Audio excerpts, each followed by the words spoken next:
한국이 통행료를 거부했습니다.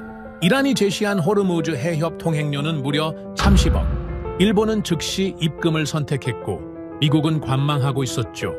기름 한 방울 안 나는 한국은 절대 거부할 수 없을 것이다. 일본 언론은 대놓고 한국을 비웃었고 한국도 결국 굴복할 것이라 확신했죠. 하지만 바로 그때 믿을 수 없는 일이 벌어졌습니다. 통행료 한 푼 내지 않은 한국 선박들이 이란의 철통망을 뚫고 돌파에 성공한 겁니다. 한국만 통과하라. 도대체 어떻게 가능했을까요? 이란이 한국에게만 봉쇄를 푼 진짜 이유, 지금 시작합니다. 이란이 가장 만만하게 본 나라가 어딘지 아십니까? 미국이 아닙니다. 유럽도 아니에요. 한국이었습니다.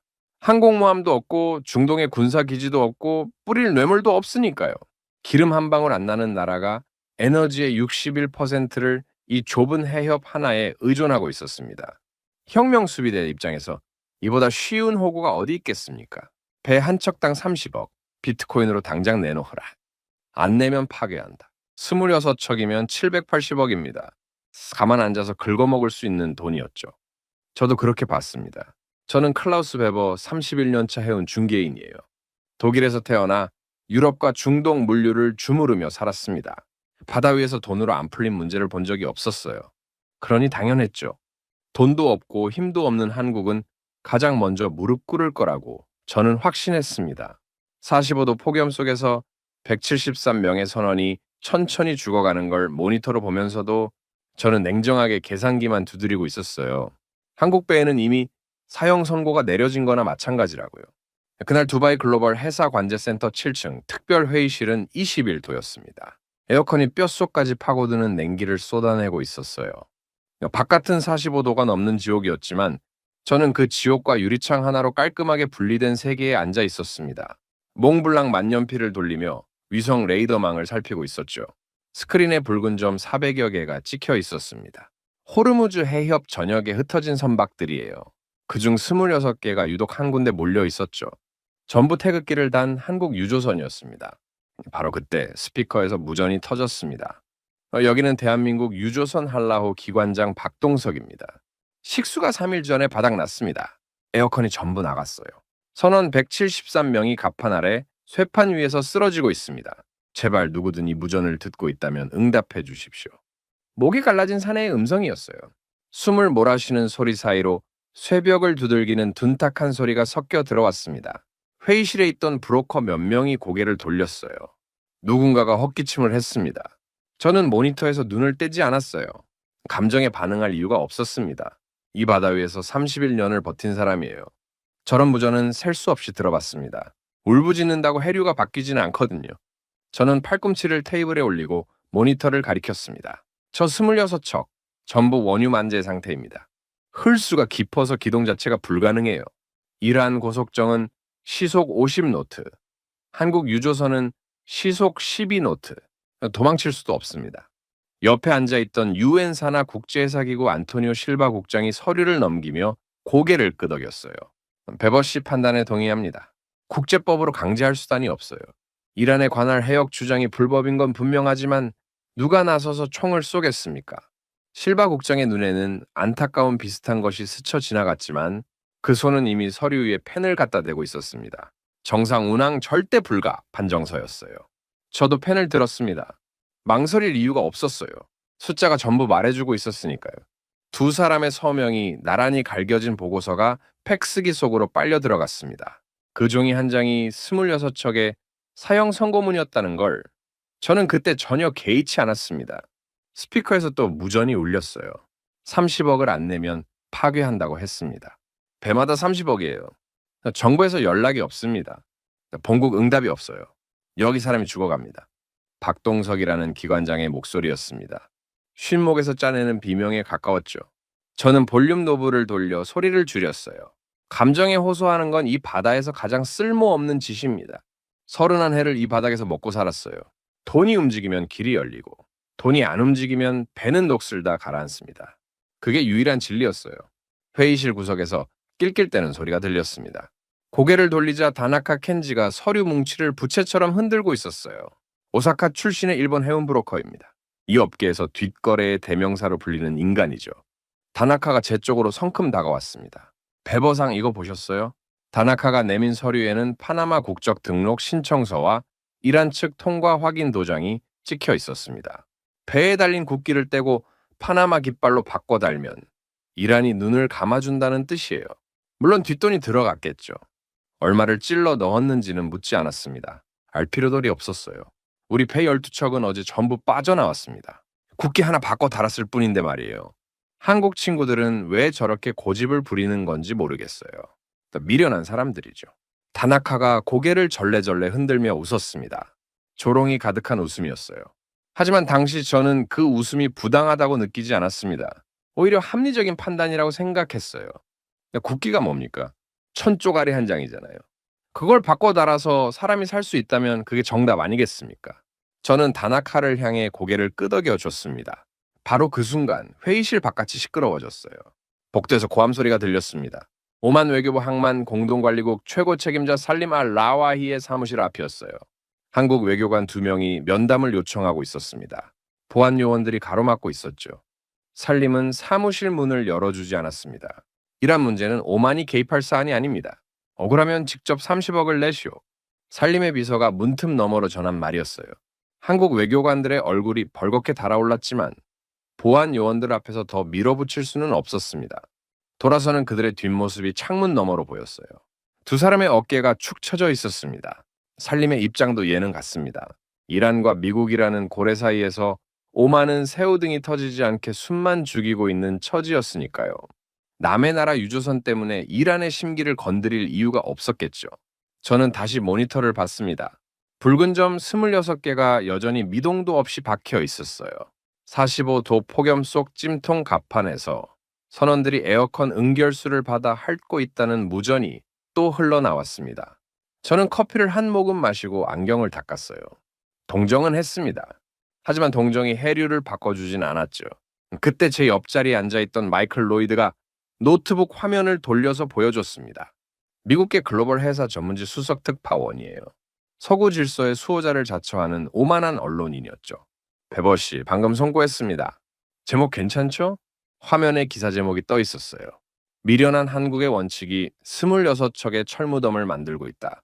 그 아래에 제 이름이 전문가 코멘트로 인용돼 있었습니다. 31년 차 글로벌 해운 전문가 클라우스 베버는 한국의 정상 운항 가능성을 공식적으로 배제했다. 저는 고개를 끄덕였어요. 사실이니까요. 틀린 말이 하나도 없었습니다. 마이클이 전송 버튼을 누르자 기사가 전 세계로 뻗어나갔습니다.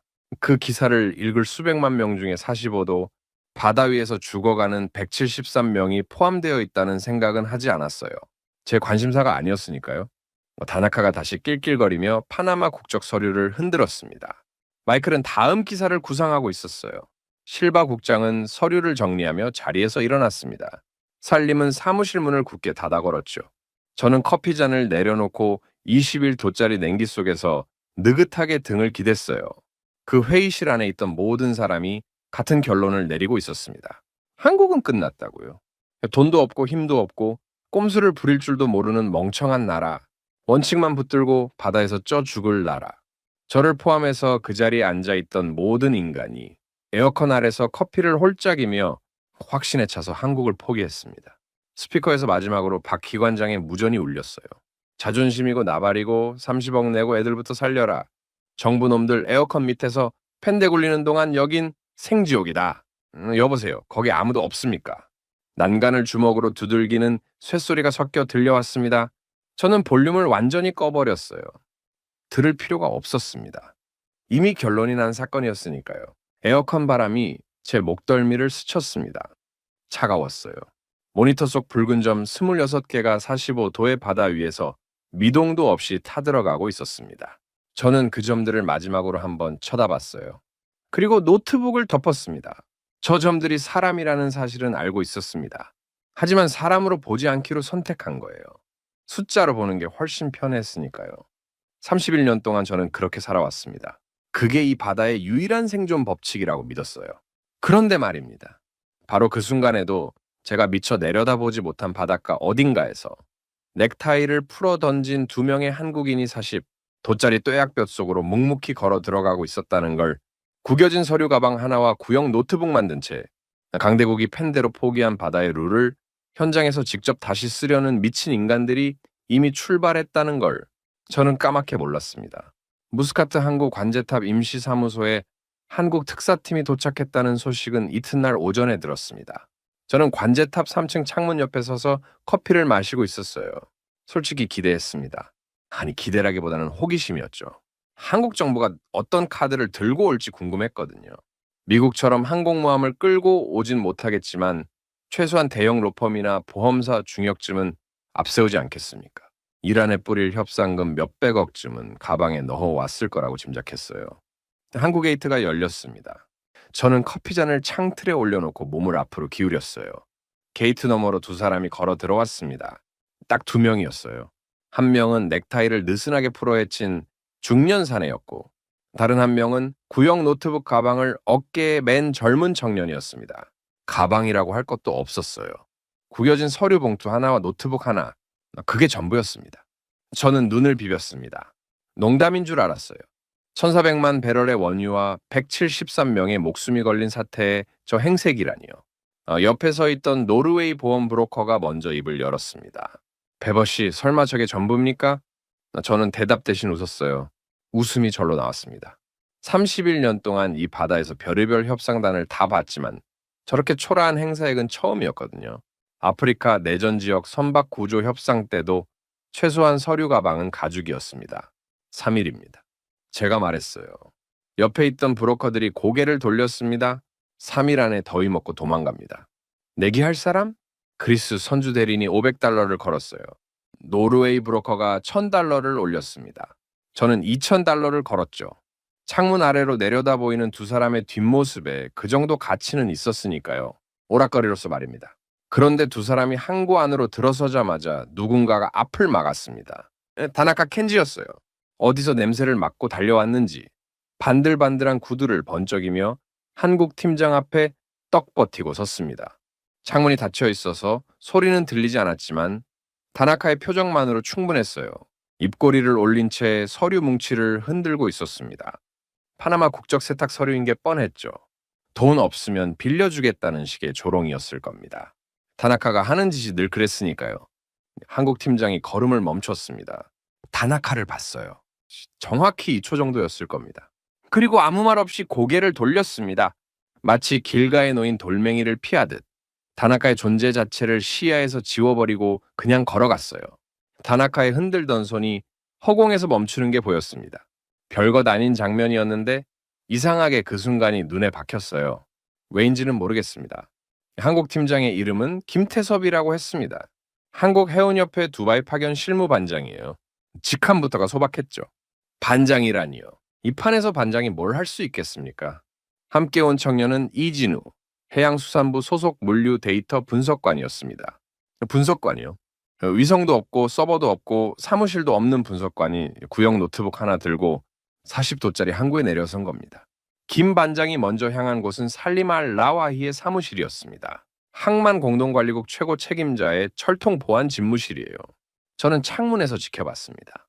보안 요원 2명이 복도 입구에서 김 반장을 가로막았어요. 어제 한국 외교관들이 당한 것과 똑같은 장면이었습니다. 김 반장이 뭔가를 말했지만 보안 요원들은 미동도 없었어요. 살림의 비서가 나와서 한마디 던졌습니다. 책임자님은 면담 일정이 없다고 하셨습니다. 서면으로 제출하십시오. 김 반장의 어깨가 잠깐 굳는 게 보였어요. 하지만 소리를 지르거나 항의하지 않았습니다. 고개를 한번 끄덕이고 돌아섰어요. 두 번째 굴욕이었죠. 이 분석관이 김 반장의 뒤를 묵묵히 따랐습니다. 두 사람의 등에 땀이 배어 있었어요. 셔츠가 등판에 딱 달라붙어 있었습니다. 저는 속으로 중얼거렸어요. 끝났다고요? 문전박대까지 당한 이상 돌아가는 비행기표나 끊는 게 합리적인 판단이었습니다. 항공모함도 없이 돈도 없이 연줄도 없이 면담조차 못하는 두 사람이 여기서 뭘 더 할 수 있겠습니까? 그때 관제탑 복도에서 카메라 셔터 소리가 연달아 울렸습니다. 마이클 로이드였어요. 모퉁이에 숨어서 한국팀의 초라한 행사액을 망원 렌즈로 연사하고 있었습니다. 마이클이 카메라를 내리며 활짝 웃었어요. 최고의 앵글이야. 제목은 자포자기한 한국의 초라한 총흑으로 갑니다. 마이클이 노트북을 펼쳐 기사를 쓰기 시작했습니다. 손가락이 키보드 위를 미친 듯이 날아다녔어요. 15분도 안 돼서 기사가 전 세계 회사 전문 매체로 송고됐습니다. 기사 안에는 구겨진 서류 가방을 든 김 반장의 뒷모습 사진이 크게 박혀 있었어요. 그 사진 아래에 한국 정부가 파견한 특사팀, 가방 하나로 호르무즈 봉쇄를 풀겠다고 나서 라는 캡션이 달렸습니다. 저는 그 기사를 보며 코웃음을 쳤어요. 조롱이 아니라 연민이었다고 말하고 싶지만 솔직히 조롱이 맞았습니다. 그 기사가 퍼져나가는 동안 페르시아만 한가운데 갇혀있던 박동석 기관장의 무전이 또 터졌습니다. 특사팀이 도착했다고? 몇 명이야? 항공모함은? 호위함은? 관제탑 직원이 머뭇거리며 대답했어요. 2명입니다. 서류 가방 하나와 노트북 하나요. 무정이 너머로 3초 동안 침묵이 흘렀습니다. 이어서 쇳덩이를 내리치는 둔탁한 소리가 울렸어요. 박 기관장이 난간을 주먹으로 내리친 거였습니다. 2명? 2명이라고? 여기 173명이 죽어가는데 고작 2명 보내놓고 이게 나라냐? 우리 보고 여기서 전부 다 죽으란 소리야! 무정이가 찢어질 듯한 고함이었습니다. 분노와 배신감이 뒤섞인 짐승 같은 울부짖음이었어요. 관제탑에 있던 사람들이 잠깐 굳었지만 금방 제 할 일로 돌아갔습니다. 남의 나라 일이니까요. 저도 돌아서려고 했습니다. 더 볼 게 없었어요. 한국 특사팀의 이야기는 여기서 끝이라고 생각했습니다. 3일 안에 도망가든 이틀 안에 도망가든 결과는 같을 거였죠. 그런데요. 이상한 일이 벌어졌습니다. 관제탑 2층에 한국 팀을 위해 배정된 방이 있었어요. 에어컨이 나오는 깨끗한 지휘 통제실이었습니다. 모니터 4대, 통신 장비, 정수기까지 갖춰져 있었죠. 어떤 나라 팀이든 저 방에 들어가면 며칠은 버틸 수 있었을 겁니다. 그런데 김 반장이 그 방 앞에서 멈췄다가 안을 한번 들여다보고는 고개를 저었어요. 여기 말고요. 이 분석관이 고개를 갸웃했습니다. 김 반장이 건물 출구 쪽을 턱으로 가리켰어요. 바깥이었습니다. 40도가 넘는 뙤약볕이 쏟아지는 바깥이요. 두 사람이 건물을 나갔습니다. 한국 끝자락의 바닷가 방파제를 향해 걸어갔어요. 콘크리트와 진흙이 뒤섞인 허허 벌판이었습니다. 그늘이라고는 전봇대 그림자 한 줄뿐이었어요. 소금기 섞인 뜨거운 바닷바람이 모래를 때려가며 몰아쳤습니다.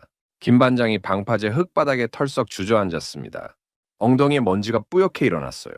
이 분석관도 옆에 주저앉았습니다. 구형 노트북을 무릎 위에 올려놓고 전원을 켰어요. 화면이 올라오는 동안 노트북 표면에 모래먼지가 달라붙었습니다. 이 분석관이 손등으로 화면을 한번 쓱 닫고는 키보드를 두드리기 시작했어요. 이란 고속정의 실시간 항로 데이터 수신 세팅이었습니다.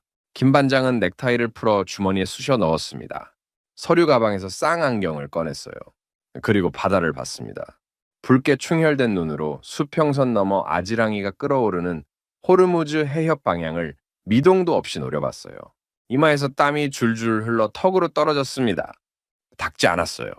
닦을 생각 자체가 없는 사람처럼 보였습니다. 저는 3층 창문에서 그 장면을 내려다봤습니다. 에어컨이 등허리를 시원하게 식혀주고 있었어요. 손에는 따뜻한 커피잔이 들려 있었죠. 유리창 저편으로 40도짜리 흙바닥에 주저앉은 두 사람이 아지랑이 너머로 일렁거렸습니다. 가소롭다고 생각했습니다. 에어컨 나오는 지휘 통제실을 두고 저 지옥 같은 흙바닥에 앉아있는 게 무슨 의미가 있겠습니까? 바다는 모니터로 보는 거예요. 데이터로 읽는 겁니다. 뙤약볕에서 쌍안경을 들이대봤자 눈만 상하는 거죠. 31년 동안 그렇게 배웠습니다. 옆에서 다나카가 또 낄낄거렸어요. 소풍 나온 것 아닙니까? 방파제에서 도시락이라도 까먹으려나 봅니다. 아이고 불쌍해라. 다나카가 카메라를 꺼내 방파제를 향해 찰칵 찍었습니다. 전리품 사진이라도 되는 양 만족스러운 표정이었어요. 저는 커피를 마저 마시고 창문에서 돌아섰습니다. 더 볼 게 없다고 판단했거든요. 3일 뒤에 저 자리에 아무도 없을 거라는 확신이 있었습니다. 뙤약볕에 쌍안경 들고 앉아있는 게 근성이라면 근성이겠지만 근성으로 이란 혁명수비대의 기관총이 물러서진 않거든요. 그런데 말입니다. 제가 돌아선 그 순간에도 김 반장의 쌍안경은 바다에서 한 치도 벗어나지 않았어요. 이 분석관의 손가락은 녹아내릴 듯한 열기 속에서 구형 노트북 키보드를 쉬지 않고 두들기고 있었습니다. 두 사람 다 물 한 모금 마시지 않았어요. 해가 이마를 태우고 바닷바람이 소금을 뿌리고 먼지가 코와 입을 덮었지만 자리에서 일어나지 않았습니다. 에어컨이 나오는 깨끗한 방을 거부하고 지옥 같은 흙바닥에 주저앉은 이유를, 항공모함도 없이 뇌물도 없이 고작 2명이서 이 미친 바다에 뛰어든 이유를 저는 그때 이해하지 못했습니다. 이해할 생각도 없었어요. 31년치 계산기가 말해주고 있었으니까요. 저건 자살 행위라고. 하지만 계산기에 잡히지 않는 변수가 있다는 걸 저는 아직 몰랐습니다. 48시간이 지났습니다. 3일 안에 도망간다던 제 예측은 보기 좋게 빗나갔어요. 김태섭이라는 사내는 방파제에서 한 발짝도 움직이지 않았습니다. 3층 창문에서 내려다보는 게 습관이 됐어요. 아침에 커피를 들고 창가에 서면 방파제 흙바닥 위에 김 반장의 등짝이 보였습니다. 첫날에는 땀에 젖은 셔츠가 등판에 달라붙어 있었어요. 둘째 날에는 땀이 마르면서 소금기가 하얗게 얼룩을 만들었습니다. 48시간째가 되자 등 전체가 소금 결정으로 뒤덮였어요. 마치 바다가 사람 등 위에 지도를 그려놓은 것 같았습니다. 불쾌한 호기심이었어요. 저 미련한 짓을 대체 왜 멈추지 않는 건지 이해가 안 됐거든요. 쌍안경을 들이대봤자 이란 고속정이 무서워서 물러나는 것도 아니지 않습니까? 데이터를 아무리 돌려봤자 통과 확률이 0에서 1로 바뀌는 것도 아니에요. 그런데 김 반장은 물 한 모금도 안 마시고 쌍안경에서 눈을 떼지 않았습니다. 이 분석관은 햇볕에 녹아내릴 것 같은 구형 노트북 위에서 손가락을 멈추지 않았어요. 호텔로 돌아가면 잊어버리면 될 일이었습니다. 그런데 자꾸 창문 앞에 서게 됐어요. 쌍안경까지 꺼내 들었습니다. 제가 왜 그랬는지 모르겠어요. 31년 동안 남의 일에 쌍안경을 들이댄 적은 한 번도 없었거든요. 렌즈를 통해 김 반장의 얼굴이 잡혔습니다. 입술이 갈라져 피가 맺혀 있었어요. 이마가 벌겋게 익어 있었습니다. 그런데 눈동자만은 살아 있었어요. 수평선 위를 훑는 시선이 흔들림 없이 또렷했습니다. 마치 바다 위에 보이지 않는 글자가 떠 있고 그걸 한자 한자 읽어내려는 것처럼 보였어요. 그날 오후 관제탑 통신실에서 뛰쳐나온 직원이 복도를 뛰어갔습니다. 이 분석관을 찾는 거였어요. 위성 GPS 신호가 완전히 끊겼다는 보고가 들어온 겁니다. 이란의 방해 전파가 5만 연안까지 덮쳐버렸어요. 위성 데이터는 없이는 이란 고속정의 위치 추적 자체가 불가능해졌습니다. 브로커들이 수군거렸어요. 이제 진짜 끝이라고. 저도 그렇게 생각했습니다. 위성이 먹통이면 눈과 귀가 막힌 거나 다름없으니까요. 아무리 노트북을 두들겨봤자 수신할 데이터가 없으면 빈 화면만 쳐다보는 꼴이지 않습니까? 그런데 이 분석관이 한 행동이 기묘했어요. 노트북을 접고 방파제에서 일어나더니 항구 뒷골목으로 사라졌습니다. 30분쯤 뒤에 돌아왔는데 손에 종이 뭉치를 들고 있었어요. 누렇게 바랜 종이였습니다. 현지 어부들이 쓰는 아날로그 조류 차트였어요. 손으로 직접 그린 해류 방향, 조수 시간표, 바람 패턴이 빼곡하게 적혀 있었습니다. 5만 연안 어부들이 수십 년 동안 몸으로 익힌 바다의 기억이 담긴 종이었죠. 이 분석관이 방파제 흙바닥에 그 차트를 쫙 펼쳤습니다. 구형 노트북을 다시 열었어요. 한쪽에는 지난 10년치 AIS 로그 데이터가 떠 있었고 다른 한쪽에는 어부들의 조류 차트가 흙먼지 위에 펼쳐져 있었습니다. 이 분석관의 손가락이 차트 위와 키보드 위를 번갈아 오갔어요. 대조연산이었습니다. 위성이 죽었으니 어부의 눈을 빌린 거였죠. 저는 쌍안경을 내렸습니다. 인정하기 싫었지만 저런 발상은 해본 적 없었어요. 위성이 먹통이면 포기하는 게 당연했습니다. 31년 동안 그랬으니까요. 그런데 저 청년은 위성 대신 어부를 택한 겁니다. 뭔가가 목구멍에 걸린 것 같은 불쾌함이 올라왔어요. 바로 그때 김 반장의 쌍안경이 멈췄습니다. 오후 4시쯤이었어요. 수평선 위로 일한 고속정 세척이 나란히 달려가고 있었는데 특정 해역에 진입하자 속도가 뚝 떨어졌습니다. 편대 대형이 흐트러지더니 고개를 꺾어 회항하기 시작했어요. 김 반장이 쌍안경을 내리지 않은 채 입을 열었습니다. 이 분석관 저거 봐라. 카라트가스전 방향 2km. 저기서만 속도를 줄이고 돌아가. 이 분석관이 고개를 들어 바다를 봤습니다. 그리고 노트북 화면을 뒤졌어요. 10년치 로그 데이터와 어부 차트를 겹쳐놓고 연산을 돌렸습니다. 손가락이 미친 듯이 키보드를 두들겼어요. 5분이 지났습니다. 10분이 지났어요. 땀이 노트북 위에 뚝뚝 떨어졌지만 닿지 않았습니다. 반장님 맞습니다. 10년치 데이터 전부 일치해요. 이란 고속정이 오만의 카라트 LNG 가스전 인근 2km 방향에서는 예외 없이 검문을 중단하고 회항합니다. 한 번도 안 들어간 적이 없어요. 이건 우연이 아닙니다. 김 반장의 갈라진 입술에 미세한 선이 그어졌습니다. 웃음이라고 부르기엔 너무 희미했지만 48시간 동안 얼어붙어 있던 얼굴에서 처음 보는 변화였어요. 관제탑 3층 구석에서 그 대화를 엿듣고 있던 다나카가 코웃음을 쳤습니다. 가스전 근처? 거기 수심이 얕아서 초대형 유조선이 들어가면 암초에 걸려서 100% 침몰이에요. 길이 있는 게 아니라 무덤이 있는 겁니다. 다나카의 말에 주변 브로커 몇 명이 고개를 끄덕였어요. 틀린 말은 아니었습니다. 해도상 그 구역의 수심 데이터는 대형 선박 통과에 부적합하다고 표시되어 있었으니까요. 하지만 저는 다나카의 코웃음보다 김 반장의 쌍안경이 더 신경 쓰였습니다. 48시간 동안 맨몸으로 뙤약볕을 견딘 끝에 잡아낸 패턴이었어요. 위성도 없이 데이터 분석관과 어부 차트만으로 이란 해군의 행동 규칙을 읽어냈다는 뜻이었습니다. 불쾌함이 좀 더 구체적인 형태를 갖추기 시작했어요. 그건 분노도 아니고 짜증도 아니었습니다. 이름을 붙이자면 뭔가 흔들리는 느낌이었어요. 그날 밤이었습니다. 회의실에서 돌아가는 길에 허기가 졌어요. 호텔 레스토랑은 닫혀 있었고 택시를 잡아 무스카트 뒷골목으로 들어갔습니다. 간판도 없는 작은 한국 식당이 하나 있었어요. 중동 항구 도시에는 꼭 이런 식당이 하나씩 있습니다. 선원들이 몰래 들르는 곳이죠.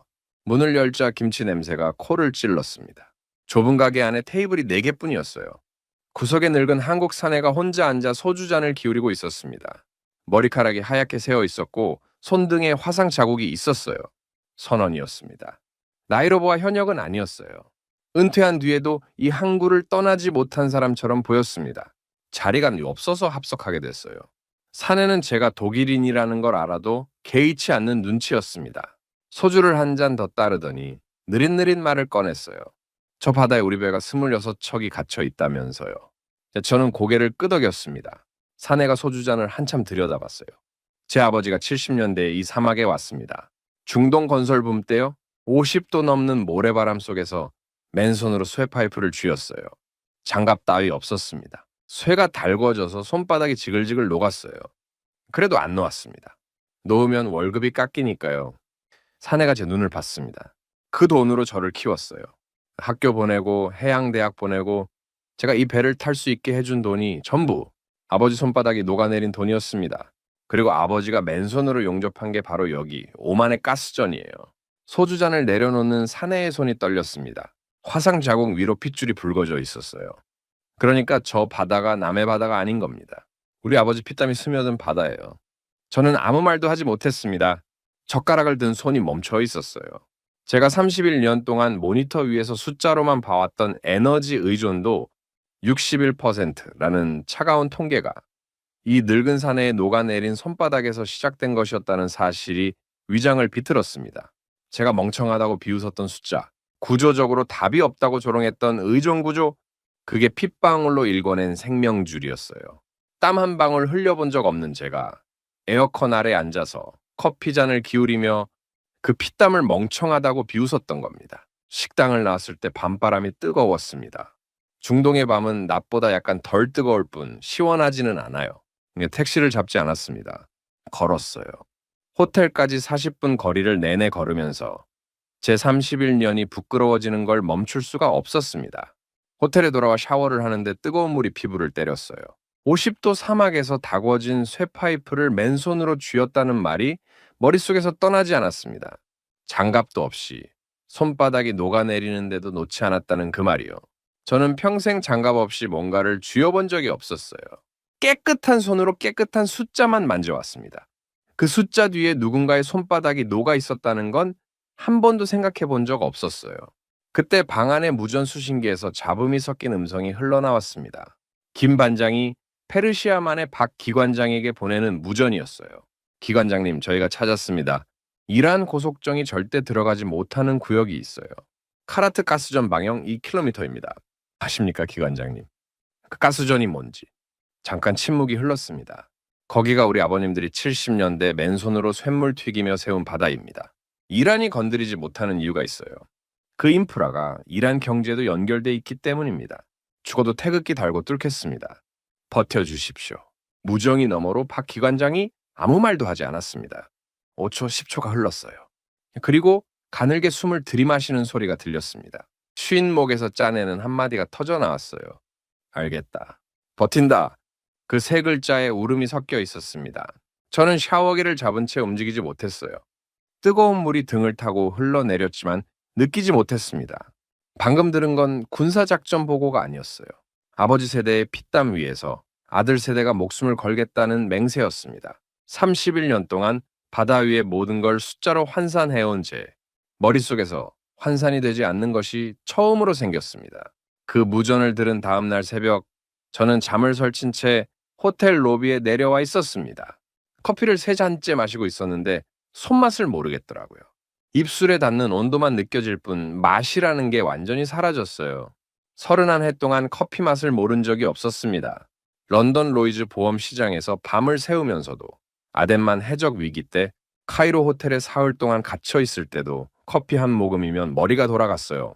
그런데 그날은 안 됐습니다. 늙은 선원의 손등에 새겨진 화상 자국이 자꾸 눈앞을 가렸거든요. 로비 TV에서 속보가 흘러나왔습니다. 이란 혁명 수비대가 호르무즈 해협 전역에 추가 무장 고속정 12척을 배치했다는 뉴스였어요. 봉쇄가 더 촘촘해진 겁니다. 화면에 이란 고속정이 한국 유조선 사이를 누비는 영상이 잡혔습니다. 기관총 위에 혁명 수비대원이 올라서서 유조선 갑판을 겨누고 있었어요. 아래쪽 자막에 한국 유조선 선단 봉쇄 사흘째, 선원 건강 악화 심각이라는 글자가 흘러갔습니다. 저는 커피잔을 내려놓고 택시를 잡았습니다. 항구로 가달라고 했어요. 왜 갔느냐고 묻는다면 솔직히 대답하기 어렵습니다. 제 발이 움직인 거예요. 31년 동안 발이 먼저 움직인 적은 없었습니다. 항상 숫자가 먼저 움직이고 계산이 먼저 끝나고 그 다음에는 몸이 따라갔거든요. 그런데 그날은 순서가 뒤집혔어요. 항구에 도착했을 때 아침 8시였습니다. 벌써 40도가 넘고 있었어요. 방파제를 향해 걸었습니다.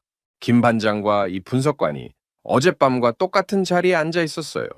밤새 자지 않은 게 분명했습니다. 김 반장의 셔츠는 소금기에 완전히 하얗게 굳어 있었고, 이 분석관의 노트북 키보드에는 모래먼지가 두텁게 쌓여 있었어요. 제가 방파제 끝까지 걸어간 건 아닙니다.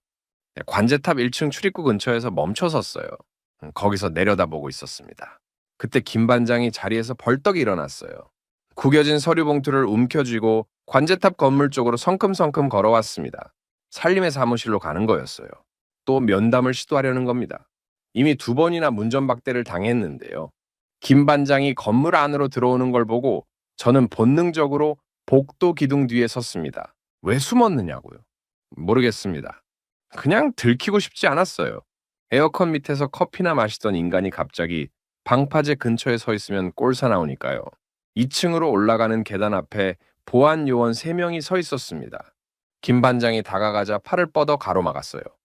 김 반장이 뭔가를 말했습니다. 보안 요원이 고개를 저었어요. 비서가 내려와 같은 말을 반복했습니다. 면담 일정이 없다고요. 그건 이번에는 달랐습니다. 김 반장이 물러서지 않았어요. 보안 요원의 팔을 어깨로 밀어제치며 계단을 올라가기 시작했습니다. 보안 요원이 당황해서 김 반장의 팔을 잡았어요. 김 반장이 뿌리쳤습니다. 비서가 소리를 질렀어요. 복도가 순식간에 소란스러워졌습니다. 김 반장은 개의치 않았어요. 2층 계단을 뛰어올라 살림의 집무실 문 앞에 섰습니다. 보안 요원 2명이 뒤에서 달려왔어요. 문이 열렸습니다. 살림 알라와히가 문틈에 서 있었어요. 소란에 직접 나온 거였습니다. 살림의 눈이 차갑게 가라앉아 있었어요. 보안 요원이 김 반장의 양팔을 잡으려 했지만 김 반장이 한 발짝 앞으로 나서며 구겨진 서류 봉투를 살림의 책상 위에 내리찍었습니다. 쾅 소리가 복도까지 울렸어요. 봉투 안에서 나온 건 총도 아니고 수표도 아니었습니다. 누렇게 바랜 도면이었어요. 70년대 한국 건설 근로자들이 5만 카라트 LNG 가스전을 지을 때 사용한 원본 설계 도면이었습니다. 가장자리가 너덜너덜했어요. 모서리에 기름때가 묻어 있었고 접힌 자리에 땀 얼룩이 배어 있었습니다. 누군가가 50도 사막에서 이 도면을 펼쳤다 접었다를 수백 번 반복한 흔적이었어요. 김 반장이 도면 위에 손바닥을 펼쳐 짚었습니다. 국장님, 이게 뭔지 아십니까? 살림이 대답하지 않았어요. 김 반장의 목이 갈라져 있었지만 눈은 타오르고 있었습니다. 50년 전 여기 오만 사막에 아무것도 없었을 때 한국 사람들이 왔습니다. 50도 모래바람 속에서 맨손으로 쇠파이프를 용접했어요. 손바닥이 녹아내렸습니다. 장갑 하나도 없이 쇳물이 튀는 걸 온몸으로 받아냈어요. 그렇게 지은 게 이 가스전입니다. 오만의 에너지 독립을 만들어준 게 저 사람들의 피땀이에요. 살림의 눈이 미세하게 흔들렸습니다. 도면 위 기름때를 쳐다보고 있었어요. 그 형제의 바다를 지금 해적 앞마당으로 내주고 계십니다. 강대국 눈치 보느라 문을 걸어 잠그고 30억 내라는 강도 앞에서 고개를 숙이고 계시지 않습니까? 오만의 자존심이 그겁니까? 김 반장의 목소리가 벽을 때렸어요. 보안 요원들이 움찔했지만 살림이 손짓으로 제지했습니다. 집무실 안에 침묵이 내려앉았어요. 에어컨 바람소리만 윙 돌아가고 있었습니다. 살림이 의자에 천천히 앉았습니다. 도면을 집어들었어요. 한참 동안 들여다봤습니다. 누렇게 바랜 종이 위에 한국어로 적힌 메모들이 빼곡했어요. 70년대 현장 기술자들이 적어놓은 용접 온도, 배관 각도, 작업 일지 같은 것들이었습니다. 글씨가 삐뚤삐뚤했어요. 사막의 열기 속에서 떨리는 손으로 쓴 게 분명했습니다. 살림이 도면을 내려놓았습니다. 눈을 감았어요. 5초가 흘렀습니다. 10초가 흘렀어요. 이마에 힘줄이 섰다가 풀렸습니다. 그리고 눈을 떴을 때 살림의 표정이 달라져 있었어요. 딱 한 척입니다. 30분만 눈을 감겠소. 그 이상은 불가능해요. 이란의 보복이 두렵소. 살림이 책상 서랍을 열었습니다. 접힌 종이를 한 장 꺼내 김 반장에게 밀어줬어요. 비공식 관제 코드였습니다. 오만 관제탑이 특정 시간대에 레이더 감시를 일시 축소하는 내부 암호였어요. 그 30분 동안 가스전 인근 해역의 관제망에 빈틈이 생기는 겁니다. 김 반장이 종이를 받아들었습니다. 손이 떨렸어요. 하지만 고개를 숙이지는 않았습니다. 살림의 눈을 똑바로 보며 한마디만 했어요. 한 척이면 충분합니다. 저는 복도 기둥 뒤에서 그 장면을 전부 봤습니다. 심장이 두들겨지는 걸 느꼈어요. 뇌물이 아니었습니다. 로비가 아니었어요. 항공모함의 위협도 아니었습니다. 50년 전에 사막에서 녹아내린 손바닥 한 장이 이 철통 같은 문을 열어버렸어요. 제가 31년 동안 맹신해온 자본의 논리가 땀의 논리에 박살나는 소리를 저는 분명히 들었습니다. 숨을 죽이고 있었지만 가슴 안에서는 뭔가가 쿵 무너져 내렸어요. 김 반장이 집무실을 나왔습니다. 복도를 지나면서 제가 기둥 뒤에 서 있는 걸 봤는지 안 봤는지 모르겠어요. 상관하지 않았을 겁니다. 김 반장에게 중요한 건 오직 하나뿐이었으니까요. 26척과 173명. 방파제로 돌아간 김 반장이 분석관과 머리를 맞대기 시작했습니다. 저는 관제탑 2층 창문에 서서 내려다봤어요. 두 사람이 흙바닥에 펼친 차트 위에 손가락으로 무언가를 그리고 있었습니다. 전면 돌파가 아니었어요. 26척을 한꺼번에 밀어 넣는 게 아니라 가장 작은 소형 유조선 한 척만 골라서 새벽 2시에 가스전, 인근 사각지대로 밀어 넣는 초정밀 시범 항해를 설계하고 있었습니다. 한 척. 단 한 척으로 증명하겠다는 거였어요. 이 길이 진짜 열린다는 걸. 그때 관제탑 3층에서 키보드 소리가 미친 듯이 울렸습니다. 다나카였어요. 다나카의 모니터에 한국 유조선의 항로 데이터가 떠 있었습니다. 이상 징후를 눈치챈 겁니다. 한 척이 편대에서 이탈하는 움직임을 포착한 거였어요. 다나카의 입꼬리가 올라갔습니다. 이란 측 통신 채널을 열어 밀고 하려는 게 뻔했어요. 이 분석관의 노트북에서 경고음이 울렸습니다. 누군가가 일본 관제망을 경유해서 이란 군사 채널에 접속하려는 전파 해킹이 감지된 거였어요. 이 분석관이 키보드 위에서 손을 멈추지 않았습니다. 역추적을 시작했어요. 흙바닥 위에서 구형 노트북으로 일본 관제 서버의 접속 경로를 따라갔습니다. 3분이 걸렸어요. 이 분석관의 손가락이 마지막 엔터키를 눌렀습니다. 일본 관제망 전체가 꺼졌어요. 10분간 완전한 암흑이었습니다. 다나카의 모니터가 검은 화면으로 변했어요. 다나카가 키보드를 주먹으로 내리쳤지만 소용없었습니다. 이 분석관이 흙바닥에서 일본의 눈과 귀를 통째로 뽑아버린 거였어요. 마이클 로이드가 관제탑 구석에서 노트북을 열었습니다. 기사 제목을 미리 타이핑하고 있었어요. 한국 미쳐서 암초지대로 자폭 항해를 시작하다. 전송 버튼 위에 손가락을 올려놓고 기다리고 있었습니다. 침몰 소식이 들려오면 바로 송구하려는 거였죠. 자정이 넘었습니다. 달빛마저 구름에 가려 페르시아만이 칠흑 같은 어둠에 잠겼어요. 박 기관장이 가장 노련한 조타수를 조타실로 불렀습니다. 선단에서 가장 작은 소형 유조선 한 척이 편대에서 조용히 이탈했어요. 엔진 출력을 극저소음 모드로 낮췄습니다. 프로펠러가 물을 가르는 소리조차 삼켜버렸어요. 방파제에서 이 분석관이 손전등을 들었습니다. 불빛이 아니라 불빛의 강력으로 신호를 보내고 있었어요. 점점선, 점선, 점. 유조선의 조타실에서 그 신호를 읽은 조타수가 타륜을 오른쪽으로 3도 꺾었습니다. 가스전 인근 사각지대의 진입로였어요. 배가 어둠 속으로 미끄러져 들어갔습니다. 소리 없이 불빛 없이 숨을 죽인 채 칠흑 같은 바다 위에서 거대한 쇳덩이가 유령처럼 움직이고 있었어요. 저는 관제탑 2층 창문에 이마를 대고 서 있었습니다. 어둠 속에서 아무것도 보이지 않았어요. 하지만 심장이 목구멍까지 치밀어 오르는 걸 멈출 수가 없었습니다. 이 분석관의 손전등 불빛이 깜빡일 때마다 제 숨이 한 박자씩 멎었어요. 한 척, 단 한 척의 유조선이 지금 이 순간 이란의 철통 봉쇄망 한가운데로 숨죽여 기어들어가고 있었습니다. 아버지들이 맨손으로 세운 가스전이 열어놓은 사각지대를 향해서요. 새벽 2시 14분이었습니다. 관제탑 2층 모니터에서 붉은 경고음이 터졌어요. 찢어질 듯한 비프음이 벽을 때렸습니다. 레이더망 위에 2개의 흰 점이 미친 듯한 속도로 움직이고 있었어요. 이란 고속정이었습니다. 남쪽 해역에서 전속력으로 달려오고 있었어요. 저는 모니터 앞에서 벌떡 일어났습니다. 다리가 풀려서 책상 모서리를 잡아야 했어요. 흰 점 2개와 한국 유조선의 녹색 점 사이 거리가 눈에 보이는 속도로 좁혀지고 있었습니다. 3km, 2km 반, 2km. 관제탑 3층에서 다나카의 목소리가 들려왔어요. 내 말 맞지? 걸렸어? 싹 다 가라앉아라, 이 멍청한 것들. 다나카가 유리창에 얼굴을 들이밀며 저주를 퍼붓고 있었습니다. 눈이 벌겋게 충혈되어 있었어요. 흥분으로 목이 잔뜩 부어올라 있었습니다. 10분 전에 관제망이 복구되자마자 이란 채널에 무언가를 찔러 넣었을 가능성이 높았어요. 증거는 없었지만 이란 고속정의 반응 시간이 너무 빨랐습니다. 우연이라고 보기엔 정확했어요. 방파제에서 이 분석관의 손전등 신호가 멈췄습니다. 김 반장이 무정의를 움켜쥐었어요. 주파수를 유조선 조타실로 맞췄습니다. 감속하지 마라. 코스 유지해. 레이더에서 절대 눈 떼지 마. 목소리가 갈라졌지만 흔들리지는 않았어요. 방파제 흙바닥에 무릎을 꿇고 앉은 채로 바다를 향해 말하고 있었습니다. 유조선 안은 지옥이었을 겁니다. 에어컨이 사흘 전에 끊긴 갑판 아래 새벽의 온도는 60도를 넘기고 있었어요. 그 안에서 박 기관장과 조타수가 거대한 유조선의 타륜을 잡고 있었습니다. 창밖으로 일한 고속정의 서치라이트가 바다 위를 훑기 시작했어요. 붉은 빗줄기가 수면을 갈랐습니다. 유조선의 선체를 향해 한 발짝씩 다가오고 있었죠. 모니터 위에서 거리 숫자가 쉬지 않고 줄어들었습니다. 1km 800, 1km 500. 이란 고속정의 속도가 시속 50노트였어요. 한국 유조선은 시속 10노트로 기어가고 있었습니다. 도망칠 수 없는 속도 차이였어요.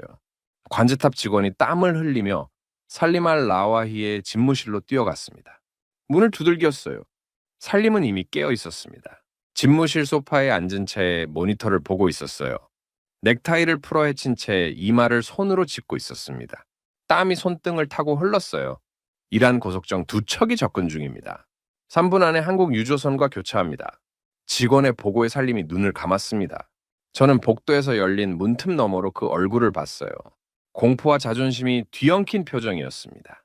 눈을 감아주겠다고 한 건 살림이었어요. 비공식 관제 코드를 넘겨준 것도 살림이었습니다. 하지만 그건 어디까지나 들키지 않으면이라는 전제 아래의 약속이었어요. 이란 고속정이 달려오고 있는 지금, 살림의 결단이 순식간에 국제 분쟁의 도화선이 될 수 있었습니다. 서치라이트가 유조선 선수를 스쳤습니다. 붉은 빛이 선체 위를 훑고 지나갔어요. 모니터 속에서 이란 고속정이 유조선의 좌현 300m까지 접근한 걸 볼 수 있었습니다. 저는 주먹을 쥐고 있었어요. 손톱이 손바닥을 파고들었지만 느끼지 못했습니다. 무정에서 이란 측 교신이 터졌습니다. 아랍어와 페르시아어가 뒤섞인 고함이었어요. 정선하라는 명령이었습니다. 유조선이 멈추지 않았어요.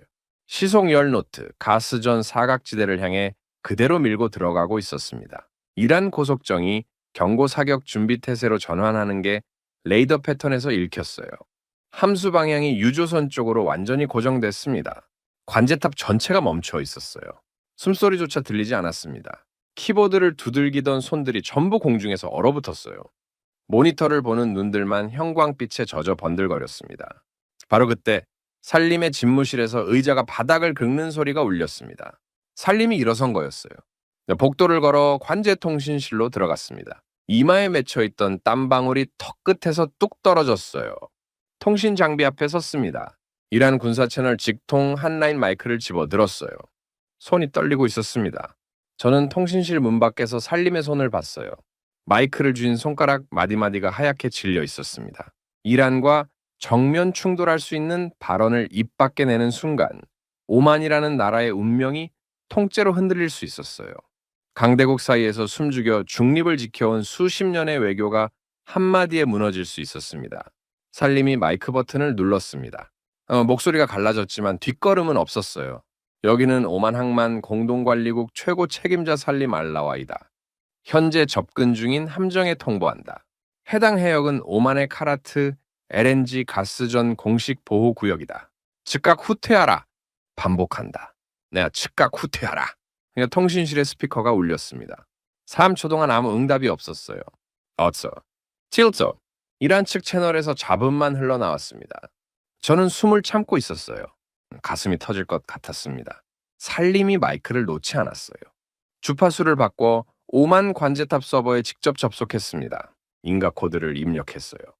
모니터에 오만 Maritime Authority Official Protection Zone Activated라는 문구가 뜨면서 가스전 방영 2km 해역 전체에 공식 보호구역 코드가 꽂혔습니다. 이란 고속정의 함수가 미세하게 흔들렸어요. 레이더 위에서 흰 점 2개의 진행 방향이 오른쪽으로 틀어지기 시작했습니다. 점점 더 크게 꺾였어요. 완전히 회항 궤적이었습니다. 이란 고속정이 뱃머리를 돌려 북쪽으로 물러나고 있었어요. 관제탑 안에서 누군가가 숨을 토해냈습니다. 의자가 삐걱거리는 소리가 사방에서 들렸어요. 긴장이 풀린 거였습니다. 하지만 아무도 말하지 않았어요. 모니터를 응시하며 유조선의 녹색점이 사각지대를 통과하는 걸 지켜보고 있었습니다. 유조선이 가스전 사각지대를 완전히 빠져나간 건 새벽 3시 2분이었습니다. 봉쇄 해역의 가장 바깥 경계선을 넘는 순간 모니터 위 녹색점이 깜빡이며 안전구역으로 진입했다는 표시가 떴어요. 통행료 한 푼 내지 않았습니다. 이란의 기관총 앞에서 고개를 숙이지 않았어요.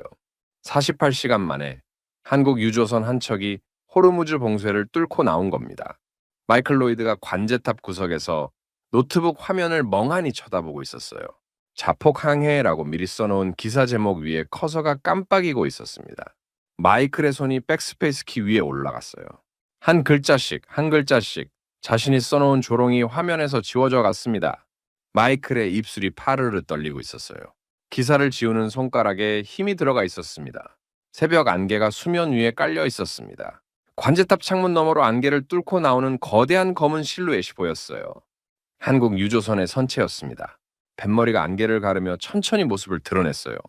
태극기가 축 늘어져 있었지만 선체는 상처 하나 없이 온전했습니다. 방파제에서 김 반장이 무정의를 들었어요. 쉰 목이었지만 한마디 한마디가 또렷했습니다. 수고하셨습니다. 그러니까 그게 전부였어요. 환호도 없었고 주먹을 들어 올리지도 않았습니다.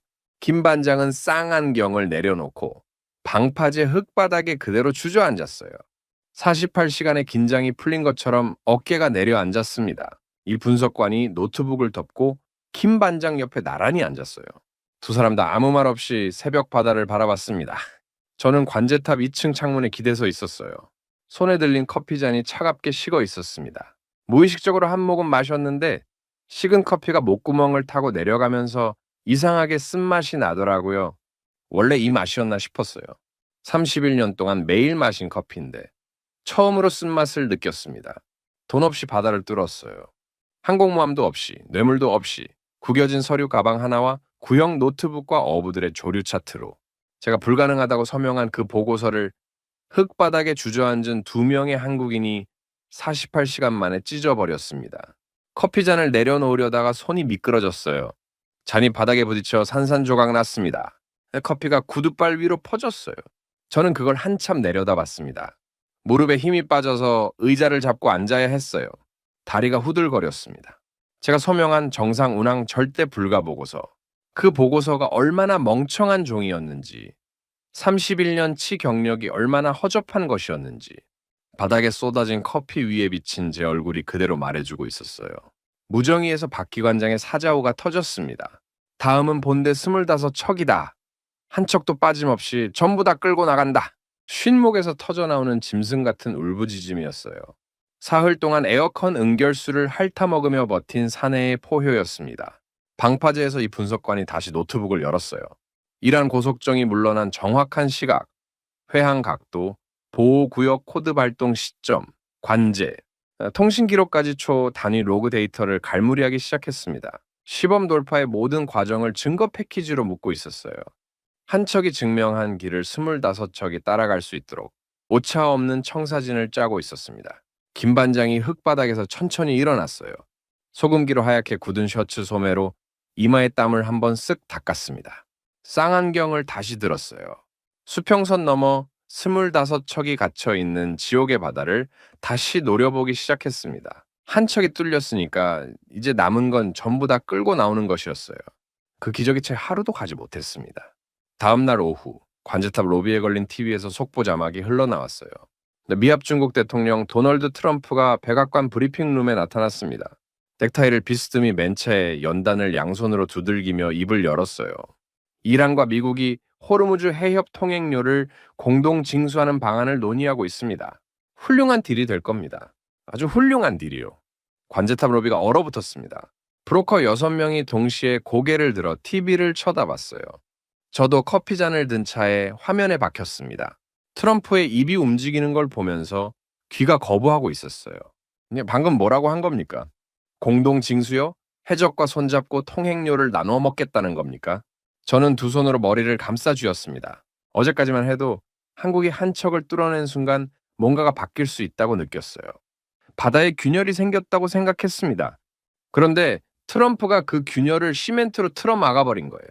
세상에서 가장 강한 나라가 해적편에 섰습니다. 서구 사회라는 게 이런 건가? 31년 동안 서구의 합리성을 맹신해온 제 머릿속에서 뭔가가 쩍 갈라지는 소리가 났어요. 반응은 즉각적이었습니다. 이란 혁명 수비대가 기고만장해졌어요. 카라트 가스전 인근까지 무장 헬기 4대를 띄웠습니다. 고속정을 기존의 3배로 늘렸어요. 어제 한 척이 빠져나간 사각지대마저 촘촘히 메워버렸습니다. 미국이 뒤를 봐주겠다는 신호를 받은 이란이 바다를 완전히 봉쇄해버린 거였어요. 페르시아만 한가운데서는 더 끔찍한 일이 벌어지고 있었습니다. 박 기관장의 유조선에서 마지막 발전기가 과부하로 멈췄어요. 에어컨은 사흘 전에 꺼졌고 이제는 환풍기마저 돌아가지 않게 된 겁니다. 새벽 안온도가 60도를 넘겼습니다. 선원들이 갑판 아래 바닥에 납작하게 엎드려서 에어컨 배관에 맺힌 응결수를 혀로 핥아먹고 있었어요. 물이 아니었습니다. 녹물과 기름기가 섞인 더러운 물이었어요. 그걸 마시지 않으면 죽으니까 마신 거였습니다. 관제탑 무전으로 그 상황이 생중계되듯 흘러들어왔어요. 선원 한 명이 탈수 증세로 쓰러졌다는 보고가 들렸습니다. 의약품이 바닥났다는 무전이 이어졌어요. 저는 2층 창문 앞에 서서 그 무전을 듣고 있었습니다. 어제까지의 감동이 무력감으로 바뀌는데 반나절도 걸리지 않았어요. 마이클 로이드가 재빨랐습니다. 트럼프 발언이 나온 지 2시간 만에 새 기사를 송고했어요. 제목이 화면에 떴습니다. 한국의 한 척 탈출, 소 뒷걸음질 치다 쥐 잡은 격, 한국의 아집이 중동 평화를 망친다. 기사 안에는 트럼프의 발언을 근거로 한국의 단독 돌파가 오히려 이란을 자극해서 봉쇄를 강화시켰다는 논리가 깔려 있었어요. 한 척의 기적을 우연으로 격화시키고 한국을 중동 불안의 원흉으로 몰아가는 프레임이었습니다. 기사가 전 세계로 퍼졌어요. 유럽 언론이 받았었고 중동 매체가 전제했습니다. 한국의 무모한 고집이 사태를 악화시켰다는 여론이 들불처럼 번졌어요. 순식간이었습니다. 그 여론의 포화가 서울까지 뚫고 들어간 건 같은 날 저녁이었어요. 방파제에서 김 반장의 위성 통신기가 울렸습니다. 본국 정부였어요. 지시는 짧았습니다. 작전을 중단하고 통행료를 납부해서 합의하라. 이상 굴욕적인 철수 명령이었어요. 한 척을 뚫어놓고 나머지 25척을 꺼내기 직전에 등 뒤에서 아군이 총을 쏜 거였습니다. 김 반장이 통신기를 내려놓는 걸 관제탑 1층 출입구에서 봤어요. 김 반장의 얼굴이 돌처럼 굳어 있었습니다. 입술이 파르르 떨렸어요. 하지만 소리를 지르지 않았습니다. 주먹을 쥐고 풀기를 3번 반복하더니 쌍앙영을 다시 들어올렸어요. 바다를 봤습니다. 철수 명령을 받은 사람의 눈이 아니었어요. 싸움을 끝내지 않은 사람의 눈이었습니다. 바로 그 시간 다나카가 움직였어요. 신이 나서 어쩔 줄을 모르는 표정이었습니다. 관제탑 통신실에 들어가더니 비밀 주파수로 박 기관장에게 직접 무전을 쳤어요. 다나카의 목소리가 통신실 밖으로 새어나왔습니다. 박 기관장, 나 다나카요. 지금 당장 국적 세탁 서류에 사인하시오. 파나마 깃발로 바꿔 달면 이란이 눈 감아줍니다. 당신네 정부도 포기했어요. 고집 피울 때가 지났단 말이오. 무정이 너머에서 3초 동안 침묵이 흘렀어요. 그리고 박 기관장의 목소리가 터졌습니다. 쉰목이었지만 한 글자 한 글자가 쇠를 깨물듯 또렷했어요. 수작 부리지 마라. 내 조국 태극기 떼고 살 뺀 차라리 여기서 배와 함께 쪄 죽는다. 다시는 이 주파수에 얼씬거리지 마라. 쾅. 무언가가 부서지는 소리가 울렸습니다. 통신기를 맨손으로 내리친 거였어요. 무전이 끊겼습니다. 그 뒤로 박 기관장의 주파수에서는 아무 신호도 잡히지 않았어요. 통신기를 부셔버린 거였습니다. 60도짜리 쇠벽 안에서 에어컨 응결수를 핥아먹으며 그래도 태극기를 떼지 않겠다고요. 저는 통신실 문 밖에서 그 소리를 듣고 있었어요. 다리에 힘이 풀려서 벽에 등을 기대야 했습니다. 다나카가 통신실에서 나왔어요. 제 앞을 지나갔습니다. 낄낄거리고 있었어요. 이가 드러나도록 웃으면서 파나마 국적 서류를 흔들고 있었습니다. 시간 문제예요, 배버상. 더위 한두 명 더 쓰러지면 백기 될 겁니다. 원칙이 뭐 대단한 거라고. 저는 다나카의 얼굴을 봤습니다. 웃고 있었어요. 사람이 죽어가는데 웃고 있었습니다. 뇌물을 찔러 넣고 국기를 갈아 끼우고 죽어가는 사람 앞에서 서류를 흔들며 낄낄대는 인간이 제 눈앞에 서 있었어요. 31년 동안 이런 인간들과 같은 테이블에 앉아 커피를 마시며 숫자를 나눠왔다는 사실이 역겨움이라는 말로는 부족할 만큼 비위를 뒤집었습니다. 저는 양복 재킷 단추를 풀었어요. 벗었습니다. 빳빳하게 다려진 재킷을 복도 바닥에 던졌어요. 넥타이도 풀었습니다. 구두 뒤축이 바닥을 때리는 소리를 내며 관제탑 출입구를 나갔습니다. 바깥은 43도였어요. 뜨거운 공기가 폐를 때렸습니다. 방파제를 향해 걸었어요. 한 발짝, 두 발짝. 양복 셔츠에 땀이 번지기 시작했습니다. 모래바람이 눈에 들어왔어요. 눈을 찡그리며 계속 걸었습니다. 방파제 흙바닥에 김 반장이 앉아 있었어요. 소금기로 하얗게 굳은 셔츠를 입고 쌍안경을 든 채 바다를 보고 있었습니다. 제가 다가가는 발소리에 고개를 돌렸어요. 김 반장의 눈이 저를 봤습니다. 아무 말도 하지 않았어요. 놀라지도 않았습니다. 마치 올 사람이 왔다는 듯 아니면 누가 오든 상관없다는 듯 담담한 눈이었어요. 저는 김 반장 옆에 섰습니다. 말없이 서 있었어요. 뙤약볕이 머리 꼭대기를 내리찍었습니다. 셔츠가 등판에 달라붙었어요. 30초 만에 온몸이 땀으로 젖었습니다. 48시간도 아니고 30초 만에 43도의 열기가 뭔지 뼛속까지 느꼈어요. 김 반장이 사흘 동안 이 자리에서 버텼다는 게 서 있는 것만으로도 실감이 됐습니다. 저는 입을 열지 않았어요. 무슨 말을 해야 할지 몰랐거든요. 31년치 언어가 전부 쓸모없어진 기분이었습니다. 대신 옆에 섰습니다. 그게 제가 할 수 있는 전부였어요. 김 반장이 다시 바다를 봤습니다. 저도 바다를 봤어요. 수평선 위로 아지랑이가 끓어오르고 있었습니다. 그 너머에 25척이 갇혀 있었어요. 박 기관장이 통신기를 부수고 태극기를 떼느니 차라리 쪄 죽겠다고 버티고 있었습니다. 트럼프는 해적과 야합했고 본국 정부는 철수를 명령했고 마이클은 한국을 조롱하는 기사를 전 세계에 뿌려댔어요. 바람이 불어왔습니다. 소금기 섞인 뜨거운 바닷바람이 얼굴을 때렸어요. 모래가 눈에 들어왔습니다. 눈물이 났어요. 나 모래 때문인지 다른 이유 때문인지 저는 구분하지 않았습니다. 방파제 선지 이틀째 되던 날 밤이었습니다. 김 반장이 처음으로 제게 말을 걸었어요. 회버 씨, 당신이 31년 동안 모은 데이터 중에 이란 고속정의 교대 시간표가 있습니까? 뜬금없는 질문이었습니다. 교대 시간표요. 이란 혁명수비대의 해상 초계 교대 패턴은 군사 기밀에 준하는 정보였어요. 공식적으로는 어디에도 공개된 적 없었습니다. 하지만 31년 동안 이 해협에서 중개 거래를 하면서 어떤 시간대에 이란 단속이 느슨해지는지를 저는 몸으로 알고 있었어요. 로그 데이터에도 축적돼 있었습니다. 제가 평생 모은 해운사 내부 기밀 데이터 전체가 호텔방 금고 안붉은색 USB 한 개에 들어있었어요. 그걸 넘기면 제 커리어는 끝이었습니다. 유럽과 중동의 모든 해운사가 제 이름 석자를 지울 거였어요. 31년 동안 쌓아올린 신용 인맥 계약 전부가 한순간에 증발하는 거였습니다. 저는 김 반장의 눈을 봤어요. 갈라진 입술과 소금에 절은 셔츠와 충혈된 눈. 며칠째 잠을 자지 않은 사람의 얼굴이었습니다. 그 얼굴에 계산이라는 게 없었어요. 오직 25척과 173명만 있었습니다. 내일 아침까지 가져오겠습니다.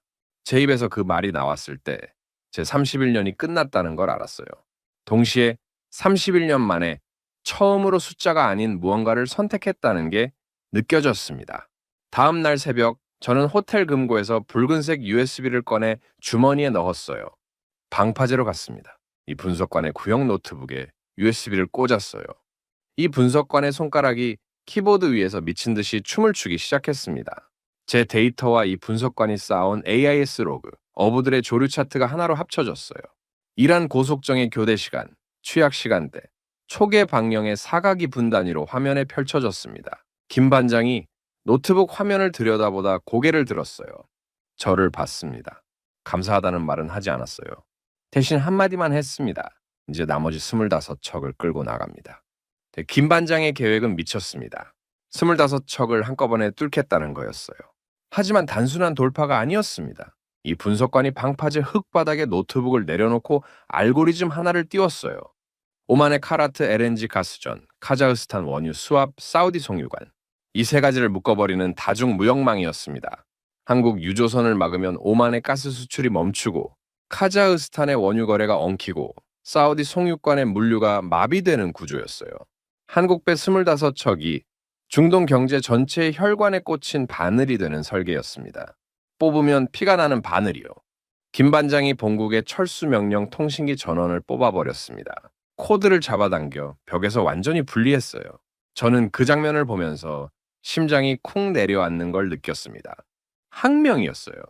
군인도 아닌 민간 실무자가 정부의 직접 명령을 거부한 거였습니다. 반장님, 본국에서 해임할 수 있습니다. 이 분석관이 조용히 말했어요. 김 반장이 고개를 끄덕였습니다. 해임당하면 그때 가서 생각하지. 지금은 25척이 먼저다. 김 반장이 전 선단에 무전을 쳤습니다. 최종 출항 작전 개시 명령이었어요. 동시에 살림 알라와히가 움직였습니다. 관제탑 통신실에 다시 들어섰어요. 이번에는 손이 떨리지 않았습니다. 이란 혁명 수비대 사령관에게 직통 한 라인을 꽂았어요. 목소리가 낮았지만 한 글자도 흔들리지 않았습니다. 사령관 한국배에 손대면 오만의 모든 에너지 인프라 스위치를 내립니다. 카라트 가스전, 두쿰 정유시설, 솔라 항만 물류 전체를 끊겠소. 이란 경제도 같이 멈추는 거예요. 한 라인 너머에서 이란 사령관이 뭐라고 했는지 저는 듣지 못했어요. 하지만 살림의 턱이 올라가 있었습니다. 수십 년 동안 강대국에 짓눌려 고개 숙이며 살던 사내가 처음으로 허리를 곧게 펴고 있었어요. 이 분석관이 마지막 엔터키를 눌렀습니다. 이란 수뇌부 관제 모니터에 데이터가 강제로 뜨기 시작했어요. 한국 유조선 통제를 지속할 경우 이란이 초당 입게 되는 경제 손실 금액이었습니다. 숫자가 미친 듯이 올라갔어요. 분당 수억 원이 증발하는 시뮬레이션이 실시간으로 돌아가고 있었습니다. 관제탑 3층에서 다나카가 뛰쳐나왔어요. 이란 군사 채널에 접속하려고 발악했습니다. 한국이 꼼수를 쓴다, 이란이 당하면 안 된다, 밀고 할 게 있다. 살림의 경비대가 다나카를 가로막았어요. 다나카가 경비대원의 팔을 뿌리쳤습니다. 소리를 질렀어요. 경비대원의 손바닥이 다나카의 뺨을 후려쳤습니다. 날카로운 소리가 복대 울렸어요. 다나카가 비틀거렸습니다. 경비대원 2명이 다나카의 양팔을 잡고 계단을 끌고 내려갔어요. 1층 출입구 밖으로 내던졌습니다. 다나카가 항구의 진흙탕에 얼굴부터 처박혔어요. 파나마 국적 세탁 서류가 진흙물에 흠뻑 젖어 너덜너덜 찢어졌습니다. 다나카가 진흙 속에서 일어나려다 미끄러져 또 넘어졌어요. 입에서 진흙물을 뱉으며 고함을 질렀지만 경비대원들은 이미 문을 닫아버렸습니다. 그리고 바다가 갈라졌습니다. 이란 혁명 수비대 상부에서 다급한 철수 명령이 떨어졌어요. 무장 헬기가 먼저 회항했습니다. 고속정들이 양옆으로 비켜서기 시작했어요.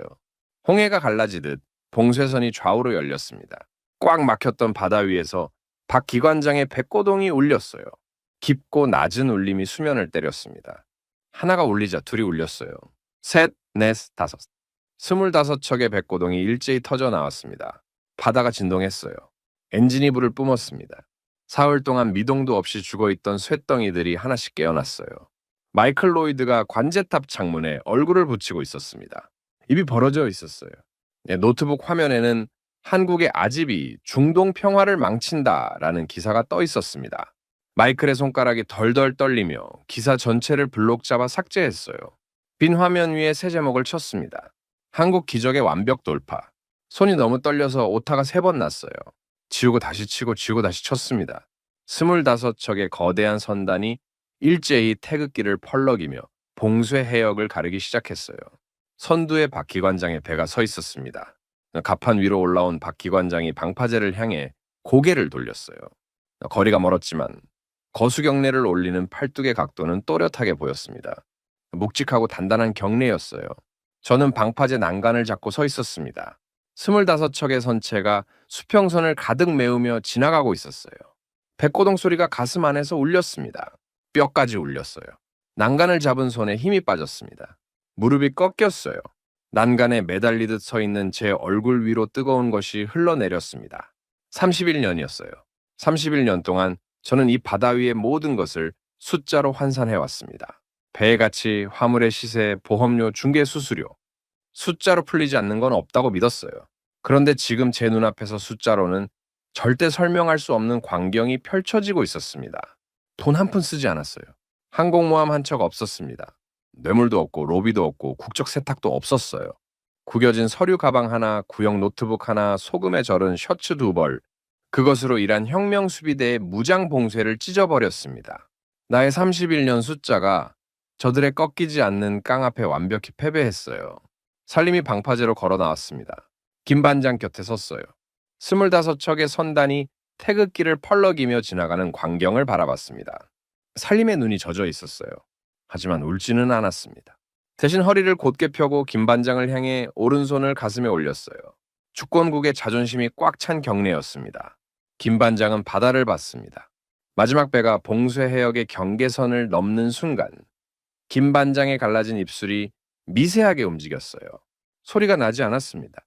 하지만 입모양은 읽을 수 있었어요. 수고하셨습니다. 그게 전부였어요. 그리고 그 한마디가 어떤 연설보다 무거웠습니다.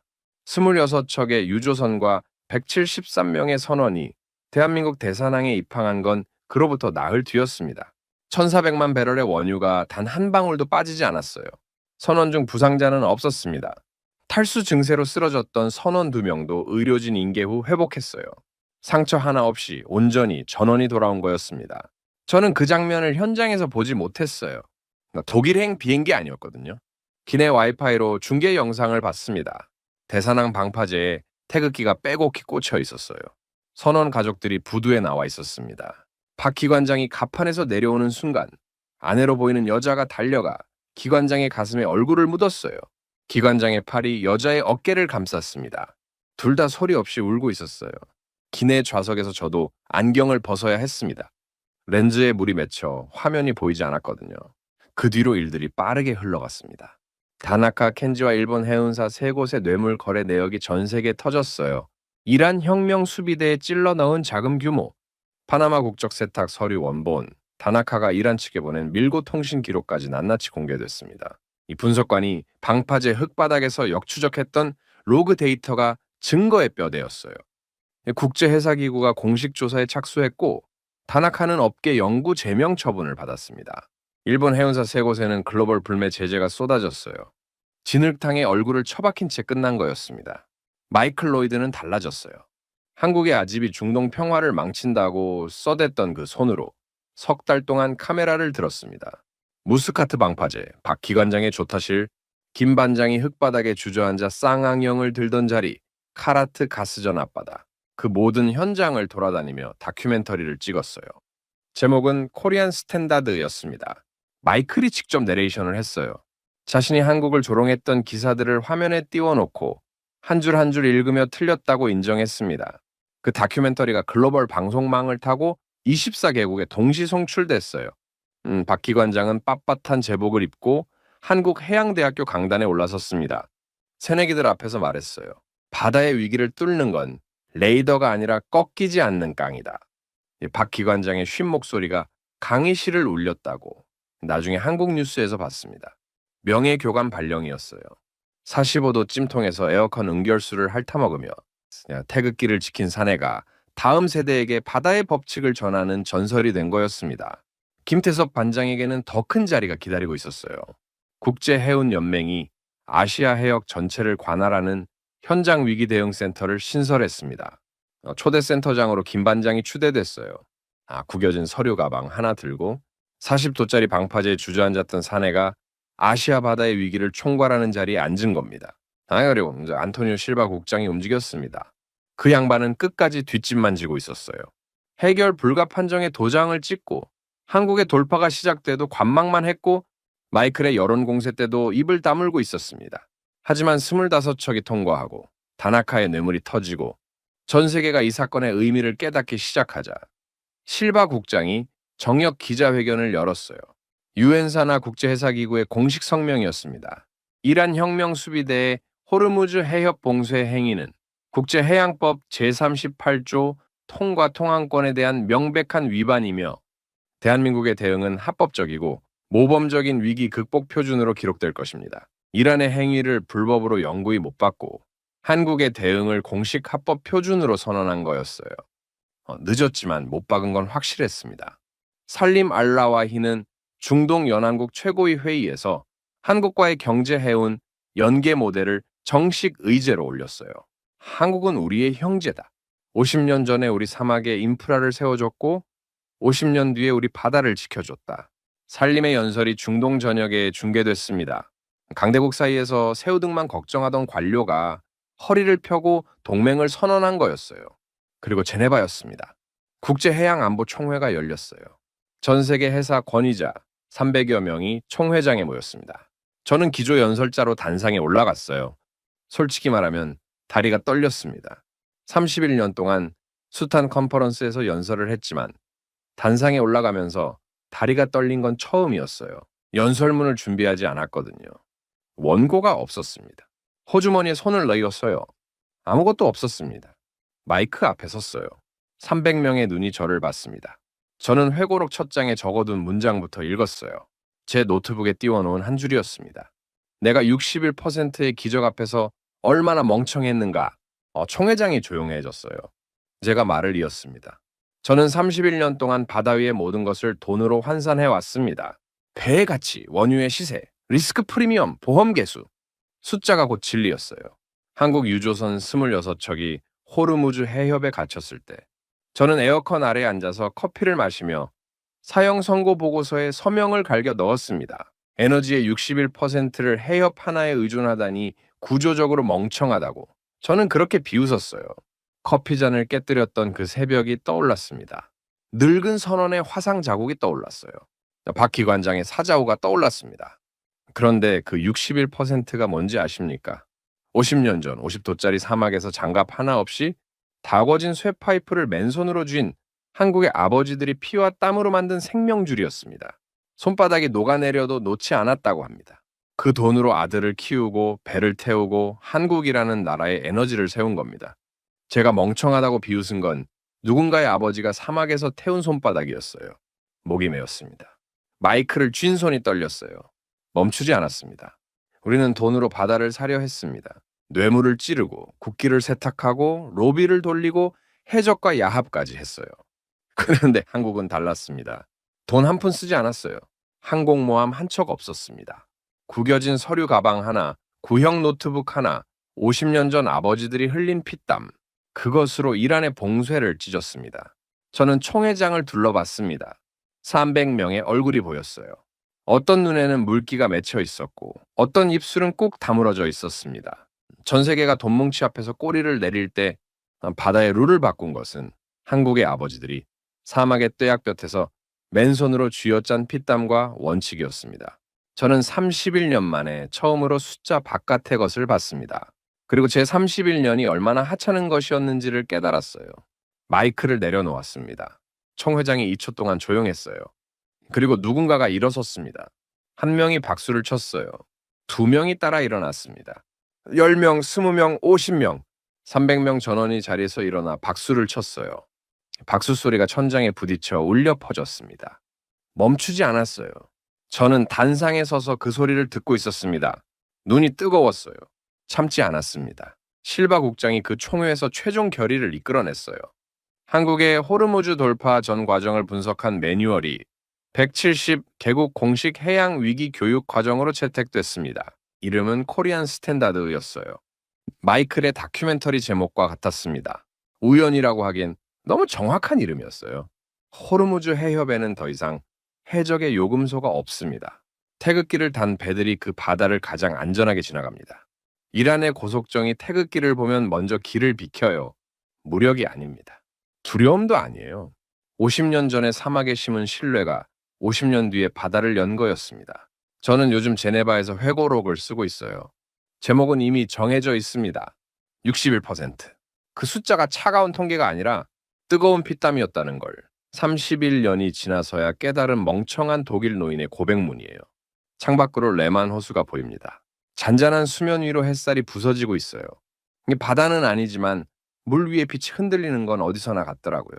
방파제 흙바닥에서 쌍안경을 든 채 물 한 모금 마시지 않고 바다를 노려보던 사내의 등짝이 아직도 눈에 선합니다. 소금기 하얗게 절은 셔츠가요. 그 등짝이 제 31년 숫자보다 위대했습니다. 오늘 이야기 어떠셨나요? 다음 영상에서 더욱 감동적인 우리 한민족의 이야기로 찾아뵙겠습니다. 여러분 시청해 주셔서 감사합니다. 행복한 하루 되시길 바랍니다.